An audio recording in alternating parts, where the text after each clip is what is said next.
إلا ما علمتنا إنك أنت العليم الحكيم ولا حول ولا قوة إلا بالله العلي العظيم اللهم رب اشرح لنا صدورنا ويسر لنا أمورنا واحلل عقدة من ألسنتنا يفقه أقوالنا اللهم فكهنا في الدين وعلمنا التأويل اللهم ألهمنا مراشد أمورنا وأعذنا من شرور أنفسنا برحمتك يا رب العالمين والحمد لله رب العالمين.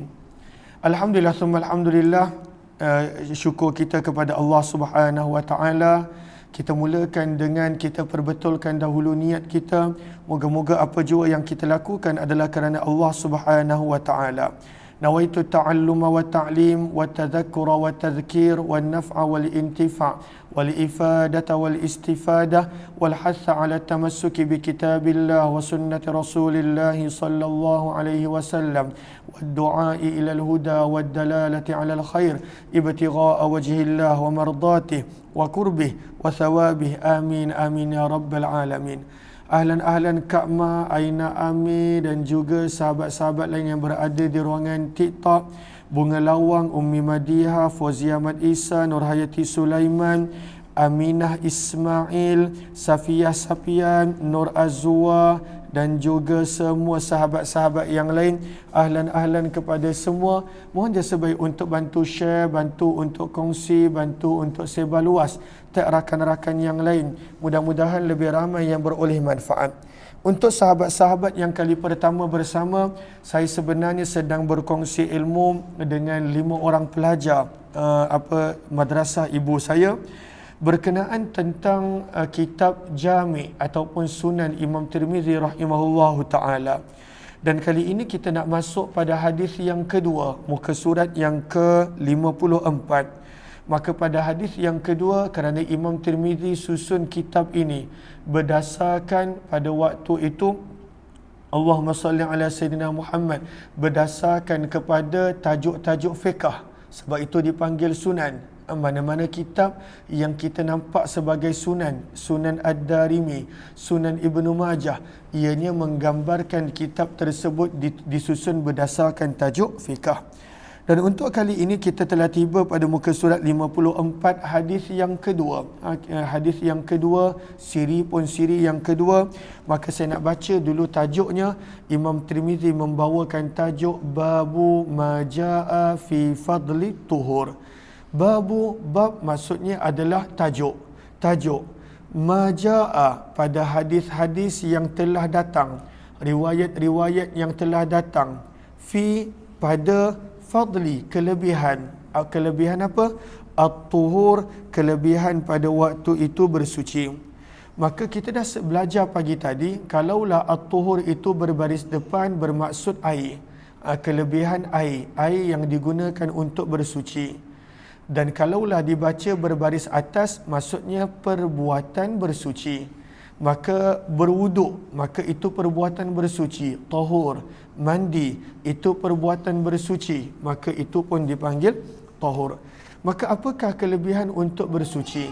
Sebenarnya bila Imam Tirmizi letakkan tajuk kelebihan bersuci, kata para ulama, itulah realiti Islam. Pengajaran yang pertama daripada bab ini dan juga hadis ini, sebenarnya itulah realiti Islam. Islam menitik beratkan akan suci, akan bersuci. Sehingga kan Nabi SAW bersabda, kebersihan itu adalah sebahagian daripada iman. Dalam sebahagian datang dengan riwayat at-tuhuru syatrul iman. Dalam sebahagian riwayat datang an-nadhafah, kebersihan itu sebahagian daripada iman. Maka sebab itu seorang yang beriman patut mengambil berat berkenaan tentang kebersihan, berkenaan tentang kesucian. Maka hadis yang dibawa adalah hadis yang kedua. Saya akan baca sanad dulu. Sanad maksudnya rantaian perawi, nama-nama guru-guru Imam Tirmizi. Hadis yang kedua. Wa bihi ilaihi qala haddatsana Ishaq bin Musa al-Ansari. Ishaq bin Musa adalah guru yang lain Imam Tirmizi. Siapakah Ishaq bin Musa? Maka secara ringkas, Ishaq bin Musa al-Ansari adalah guru Imam Tirmizi. seorang yang faqih, mahir di dalam fiqh, seorang yang hafiz di dalam ilmu hadis, merupakan qadi untuk negeri Naisabur. Naisabur adalah antara negeri kota ilmu pada zaman tersebut. Maka beliau qadi di negeri Naisabur. Beliau pernah belajar daripada ulama hadis yang terkenal bernama Sufyan bin Uyainah rahimahullah. Beliau wafat pada tahun 244 Hijrah. Dan kemudian kata Imam Zahabi, kalaulah setiap kali dalam kitab Jami' Tirmizi, Imam Tirmizi gunakan perkataan Ibnu Al-Ansari. Ibnu Al-Ansari ianya merujuk kepada orang yang sama. Siapa nama dia? Ishaq bin Musa Al-Ansari. Ishaq bin Musa Al-Ansari. Maka kita baca dulu sanad ini. Wa bihi ilaihi qala haddatsana Ishaq bin Musa Al-Ansari qala haddatsana Ma'n bin Isa qala haddatsana Malik bin Anas tahwil. Wa bihi ilaihi qala haddatsana Qutaibah an Malik an Suhail bin Abi Salih an abihi. An abihi di sini bermaksud ayah kepada Suhail. Siapakah ayah kepada Suhail? Namanya nanti Imam Tirmizi kongsikan, namanya adalah Zakwan. Ayah kepada Suhail iaitu Abu Salih, namanya adalah Zakwan. Dan Zakwan ini tabi'in, anak murid kepada Abu Hurairah. An Abi Hurairah radhiyallahu anhu. Maka hadis ini adalah hadis riwayat Abu Hurairah. Maka Abu Hurairah radhiyallahu anhu berkata, qala Rasulullah sallallahu alaihi wasallam, baginda Nabi sallallahu alaihi wasallam bersabda, kepada sahabat-sahabat yang nak terjemahan hadis boleh ambil daripada Telegram Kuliah Umar Aziz. Sebab saya menggunakan kitab bahasa Arab. Maka Nabi SAW bersabda, apa sabda Nabi SAW? Iza tawadda'al abdul muslimu awil mu'min. Iza apabila tawadda'a berwudu, al-abdu seorang hamba Islam ataupun seorang hamba beriman. Di situ perawi ada keraguan. Maka bila seseorang itu berwudu, maka Nabi SAW terangkan dengan detail. Faghasala wajhah, lalu dia basuh wajah dia. Kharajat min wajhihi kullu khati'ah, maka berguguran, keluar, jatuh daripada wajahnya setiap dosa-dosa. Dosa-dosa yang bagaimana?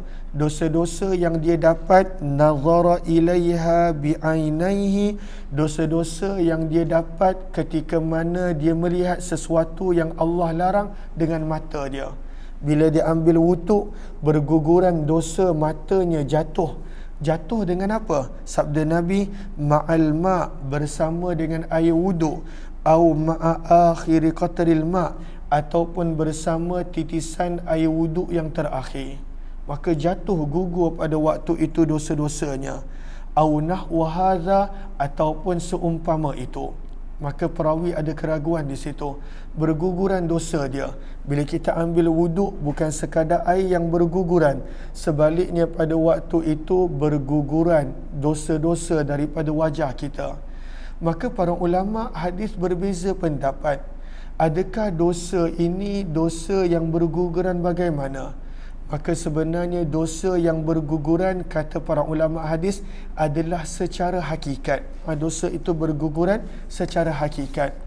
Persoalan yang kedua tentang dosa, adakah dosa itu dosa kecil dan besar ataupun hanya dosa kecil? Kata para ulama hadis, yang berguguran hanyalah dosa-dosa kecil, saghair. Adapun dosa-dosa besar memerlukan kepada taubat. Dosa besar perlu bertaubat. Dosa besar perlu memenuhi syarat taubat. Persoalan yang ketiga tentang dosa, adakah pada waktu itu semua jenis dosa? Kata para ulama hadis, tidak.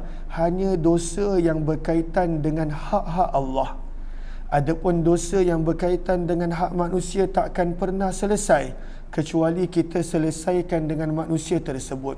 Maka ini antara tiga persoalan yang diberikan jawapan oleh para ulama hadis. Maka yang diampunkan hanya dosa berkaitan dengan hak-hak Allah. Kalau ada kaitan dengan hak manusia, kita perlu minta halal, minta maaf, ganti balik dan sebagainya. Kita lihat kepada hadis. Sabda Nabi SAW lagi, wa idza ghasala, dan apabila seseorang itu dia membasuh, yadaihi, kedua tangan dia, kharajat min yadaihi, maka keluarlah daripada kedua tangannya, kullu, setiap, khati'ah, dosa, batashatha yadahu, yang kedua tangannya pernah pegang. Apa-apa dosa daripada tangan, Allah ampunkan daripada wuduk. Lalu bila dosa tersebut keluar, ma'al ma', bersama dengan air, au ma'a akhiri qatril ma', ataupun pada titisan air yang terakhir, air wuduk yang terakhir, hatta, sehinggalah, yakhruja, keluarlah orang yang berwuduk ini, naqiyan, dalam keadaan suci, minaz zunub, daripada dosa. Apa maksud suci? Maksudnya bila dia selesai wuduk, maka bersih dosa dia, Allah ampunkan hanya dengan keadaan berwuduk. Maka daripada sini antara pengajaran yang kita boleh dapat, yang pertama, satu, sebenarnya Islam nak mengajar kepada kita tentang kelebihan berwuduk. Sebab itu kita nampak ketika mana Nabi SAW bertanya kepada Bilal bin Rabah, apakah amalan yang dilakukan sehingga Nabi boleh mendengar derapan tapak kakinya di syurga? Maka kata Bilal, wahai Rasulullah, aku sentiasa berwuduk, dan setiap kali berwuduk aku tunaikan solat sunat wuduk 2 rakaat dengan hanya jaga wuduk. Maka itu pengajaran yang kedua yang kita boleh dapat. Yang pertama tadi, Islam menitik beratkan tentang kebersihan. Yang kedua, kelebihan menjaga wuduk. Lalu sebab itu, kalaulah kita boleh, lagi-lagi yang belajar hadis, para pelajar yang 5 orang ni, lagi-lagi kalau belajar hadis, sentiasa di dalam keadaan berwuduk. Imam Bukhari dia bukan sekadar wuduk. Imam Bukhari setiap kali nak tulis satu hadis, wuduk, mandi, wuduk, solat 2 rakaat. Tulis satu hadis. Nak tulis hadis yang berikut, mandi, wuduk, solat 2 rakaat, baru tulis hadis yang kedua. Beradab dengan ilmu, beradab dengan sabdaan Nabi SAW. Maka sangat penting untuk kita jaga wuduk. Kelebihan yang Allah berikan kepada Bilal, dan begitu banyak kelebihan. Pengajaran yang ketiga yang kita boleh dapat daripada hadis ini, walaupun tak disebut, sebenarnya semua perbuatan wuduk menjadi sebab pengampunan dosa. Hatta berkumur-kumur menjadi sebab pengampunan dosa. Memasukkan air dalam hidung menjadi asbab pengampunan dosa. Maka sebab itu kita perlu untuk memperbanyakkan wuduk, jaga wuduk, kerap berwuduk. Dan sebenarnya antara tips untuk tinggalkan dosa adalah sentiasa dalam keadaan wuduk. Sebab orang yang berada dalam keadaan wuduk, dia akan tertarik untuk melakukan amalan yang baik. Dan manusia bila sibuk melakukan amalan yang baik, automatik dia boleh meninggalkan perbuatan sia-sia. Manusia bila dia boleh mula tinggalkan perkara yang sia-sia, automatik dia akan boleh tinggalkan dosa. Bukankah dosa bermula daripada perkara yang sia-sia? Dosa bermula daripada perkara yang sia-sia. Maka ini muka surat 55, kita masuk pada muka surat 56. Qala Abu Isa, Imam Tirmizi menukilkan sesuatu tentang hadis yang baru kita baca. Kata Imam Tirmizi, hadza hadithun hasanun sahih. Hadis ini adalah hadis yang hasan dan sahih. Maka apakah maksud perumpamaan hasan sahih? Sebab hasan daripada sudut istilah para muhaddis, ianya benda yang lain. Sahih adalah benda yang lain. Maka ada banyak pandangan. Ada lebih kurang 12 pandangan. Berapa? Sahabat-sahabat boleh catat. Ada 12 pandangan. Apakah maksud Imam Tirmizi hasan sahih? Sebab satu-satu riwayat itu dia tak mungkin dia punya darjah dia hasan, dan tak mungkin dalam masa yang sama sahih. Sebab hasan dia punya kedudukan bawah sahih. Kalau dalam sahih itu dia punya ingatan perawi mestilah sempurna. Tapi hasan dia boleh kurang sedikit. Maka tak mungkin satu riwayat dia boleh jadi hasan dan dia dalam masa yang sama sahih. Maka apakah maksud hadis ini hasan sahih? Maka para ulama memberikan lebih kurang 12 jawapan. Antaranya nanti daripada masa ke semasa kita akan berikan sedikit demi sedikit. Antaranya, Allahumma salli ala Sayyidina Muhammad. Sebentar. Antaranya, kalau para pelajar boleh cek sinhara. Sinhara. Maka dekat situ ditulis i'lam anna sahih, maka mula-mula diterangkan apa itu sahih. Maka sahih antaranya syaratnya hadis yang sahih adalah hadis yang bersambung sanadnya, satu. Yang kedua, yang perawinya adalah seorang yang sempurna keadilan dia, itu dua antara syarat sahih. Yang ketiga, ad-dabit, sempurna hafazan dia, dia tak ada lupa-lupa, sempurna hafazan dia, itu adalah tiga. Yang keempat, pada waktu itu untuk menjadi hadis yang sahih, wasalima an syuzuz, jumpa tak? Sahara. Wasalima an syuzuz, ianya selamat daripada sebarang syaz pada riwayat. Dan juga illah, illah maksudnya kecacatan. Hadis-hadis ini selamat daripada sebarang kecacatan, perawi-perawi dia. Maka ini adalah empat. Yang kelima, kalau perasan, an-mithlih, semua perawinya begitu. Semua perawinya adalah sempurna keadilan, bersambung riwayat, pada waktu itu sempurna hafalan dia dan sebagainya. Kemudian diterangkan apakah itu syaz. Syaz adalah riwayat yang mana banyak perawi-perawi yang kuat. Banyak perawi-perawi yang kuat. Tapi kalaulah perawi yang kuat, riwayat dia berbeza daripada perawi kuat yang lain, itu dipanggil syaz. Contohnya perawi yang A dengan perawi yang B, dua-dua thiqah, dua-dua kuat pada waktu itu. Tapi kalaulah perawi yang A, dia berbeza riwayat dia daripada perawi thiqah yang lain, yang lagi ramai, maka itu dipanggil sebagai syaz. Dalam sahih tak boleh ada syaz. Maka itu sahih. Syarat-syarat yang telah dikongsikan tadi. Sementara hadis hasan pula, dia ada kekurangan pada dua. Apakah kekurangan pada dua? Sebab itu disebutkan di sini, wal hasanu ma la yakunu syadzan wa yurwa min ghairi wajhin nahwah. Qala Sayyid, wal farqu baina hadday sahih wal hasan anna syara'it as-sahih mu'tabar fi haddil hasan, lakinna al-adalah fi as-sahih yanbaghi an yakuna zahirah wal itqanu kamilah walaysa dhalika syartan fil hasan. Maka sebenarnya beza antara riwayat yang sahih dan hasan ada dua. Yang pertama, keadilan pada sahih mesti sempurna, dan pada hasan dia boleh kurang sedikit. Yang kedua, dalam sahih dia mesti pada waktu itu dia punya dhabt, dia punya ingatan mesti sempurna. Dalam hasan, kata para ulama, dia boleh kurang sedikit. Maka kalaulah ada dua ini, kekurangan pada ingatan hafazan, kekurangan kepada adalah keadilan, maka menjadikan hadis tersebut daripada darajah sahih menjadi hasan. Maka berbeza bukan antara hadis sahih dan hasan. Maka bila berbeza, macam mana Imam Tirmizi boleh gabungkan hasan sahih? Sebab tak mungkin sama, hasan sahih.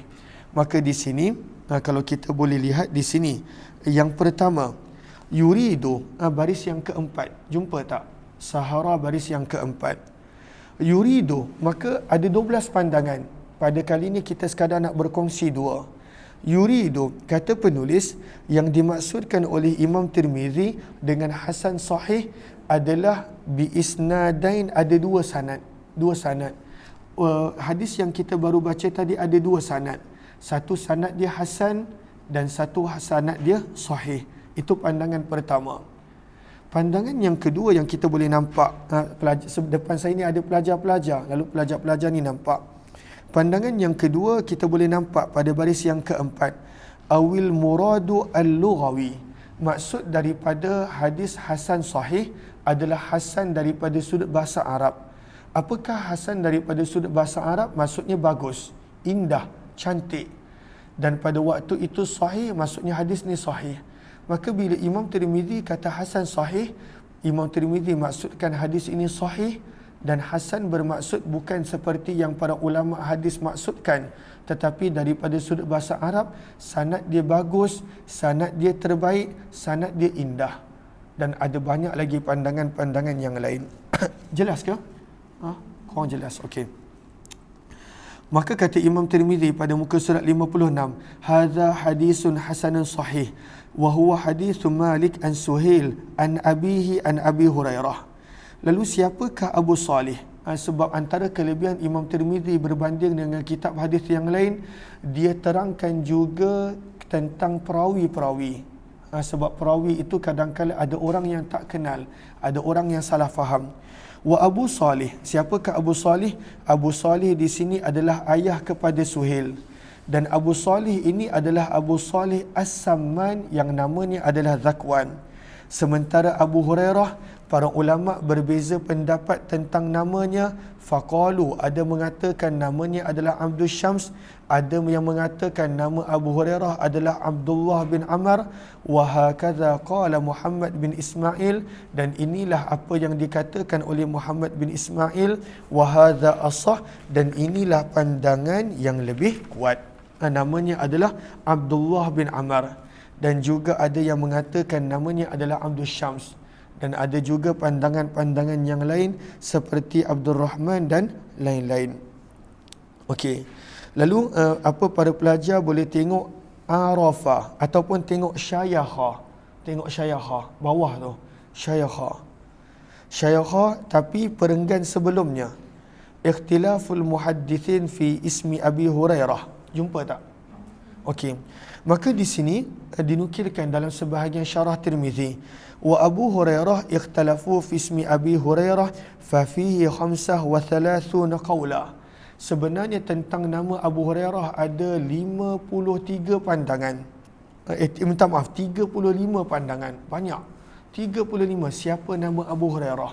Ada 35. Ada mengatakan Abdul Rahman dan lain-lain.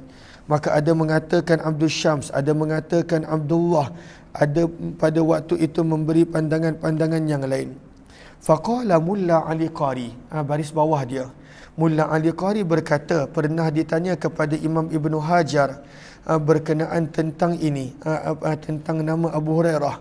Maka pada waktu itu Imam Ibn Hajar memberikan pandangan dia. Maka ini adalah beberapa pandangan tentang nama Abu Hurairah. Kemudian pada muka surat 57, Imam Tirmizi menukilkan ada hadis-hadis lain yang seumpama bab ini. Sebab itu dinukilkan wafil bab. Kepada yang baru join, apakah maksud wafil bab? Wafil bab bila Imam Tirmizi maksudkan bukanlah sebiji matan dia, tetapi pada waktu itu adalah hadis yang lebih kurang sama yang menceritakan tentang kelebihan berwuduk. Maka ada hadis daripada Uthman, dari Uthman punya hadis ada dalam riwayat Bukhari dan Muslim. Thauban punya hadis ada dalam riwayat Muwatta Imam Ahmad dan Musnad Ahmad serta Sunan Ibnu Majah. Dan juga hadis daripada As-Sunabihi. As-Sunabihi ini Imam Tirmizi terangkan siapa dia, sebab banyak ulama hadis keliru tentang As-Sunabihi. Para pelajar gariskan As-Sunabihi. Dan juga hadis daripada Amr bin Abbasah, daripada Salman, daripada Abdullah bin Umar. Okey, siapa As-Sunabihi? Maka secara ringkasnya para pelajar boleh tengok Ain Rafa. Ini secara ringkas. Maka secara ringkasnya dalam hadis bila kita baca As-Sunabihiyu Thalathah, ada 3 ulama hadis yang bernama Sunabihi, ada 3. Yang pertama adalah As-Sunabihi yang merupakan sahabat, itu satu. Yang kedua adanya Sunabihi yang merupakan tabi'in, namanya adalah Abdul Rahman, dikenali sebagai Abu Abdillah. Ini yang kedua, tabi'in, dia bukan sahabat.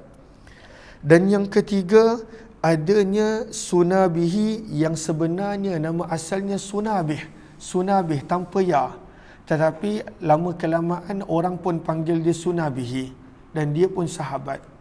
Lalu ringkasan bila kita baca hadis, kata Imam Tirmizi ada 3 jenis Sunabihi. Sunabihi yang memang pada waktu itu masyhur di kalangan sahabat. Yang kedua adalah Sunabih yang sebenarnya tabi'in yang bukan sahabat, itu yang dimaksudkan dalam hadis ini. Dan yang ketiga ada sahabat yang asalnya Sunabih tetapi lama kelamaan dipanggil Sunabihi. Lalu ada 3. Maka sebab itu Imam Tirmizi terangkan yang dimaksudkan dalam riwayat ini yang nombor 2 tadi. Wasunabihiyu, dan Sunabihiyu yang disebutkan dalam riwayat ini yang diambil daripada Abu Bakar As-Siddiq radhiyallahu anhu. Lalu dia sebenarnya tabi'in, laisa lahu sama'un minan nabi, dia tidak pernah jumpa Nabi. Namanya adalah Abdul Rahman bin Usailah, dikenali dengan kunyah Abu Abdullah. Beliau pernah berusaha untuk berjumpa dengan Nabi. Faqubidhan Nabi sallallahu alaihi wasallam wa huwa fi tariq, ketika mana sebelum sempat sampai kepada Nabi, maka Nabi wafat. Dia dalam perjalanan nak jumpa Nabi dah, Nabi wafat. Bererti yang dimaksudkan di sini adalah As-Sunabihi yang kedua, iaitu As-Sunabihi yang merupakan tabi'in. Wa qad rawa an Nabi sallallahu alaihi wasallam ahadis, dan dia ada meriwayatkan daripada Nabi sallallahu alaihi wasallam beberapa hadis, tetapi secara wasitah, secara perantaraan. Dan ada juga As-Sunabih yang namanya As-Sunabih bin A'sar Al-Ahmas, itu sahabat Nabi, dan akhirnya dikenali juga dengan nama As-Sunabihi. Maka total ada 3 As-Sunabihi dalam hadis. Yang ini adalah As-Sunabih yang tabi'in. Wa innama hadithuhu qala sami'tu an-nabiy sallallahu alaihi wasallam, dan Sunabih yang asalnya adalah pada waktu itu tanpa ya, dia juga ada meriwayatkan hadis daripada Nabi. Antara hadisnya berbunyi, inni mukatsirum bikumul umama, sesungguhnya aku berbangga dengan umatku yang ramai. Fala taqtilunna ba'di, maka janganlah kamu berbunuhan selepas kewafatanku. Maka ini adalah hadis yang kedua. Jelaskah hadis yang kedua? Ada pertanyaan? Tak ada. Hadis yang ketiga. Maka kita dah belajar dah pengajaran daripada hadis yang kedua. Hadis yang ketiga, Imam Tirmizi bawakan hadis yang ketiga di bawah topik, di bawah tajuk Majaa Miftahus Salah At-Tuhur. Riwayat yang pada menerangkan, hadis yang pada menerangkan bahawa kunci solat adalah At-Tuhur. Bila sebut kunci solat adalah At-Tuhur, maka pengajaran yang kita boleh dapat adalah solat mesti dengan wuduk. Bila kita sebut kunci solat adalah At-Tuhur, bermaksud solat mesti dengan wuduk. Bila Nabi sebut kunci, maksudnya tanpa kunci tak boleh masuk dalam sesuatu. Maka sebenarnya bila Nabi sebut miftahus solat At-Tuhur, bererti tidak sah solat tanpa tuhur, tanpa wuduk. Maka hadis ini kita lihat hadis yang ketiga.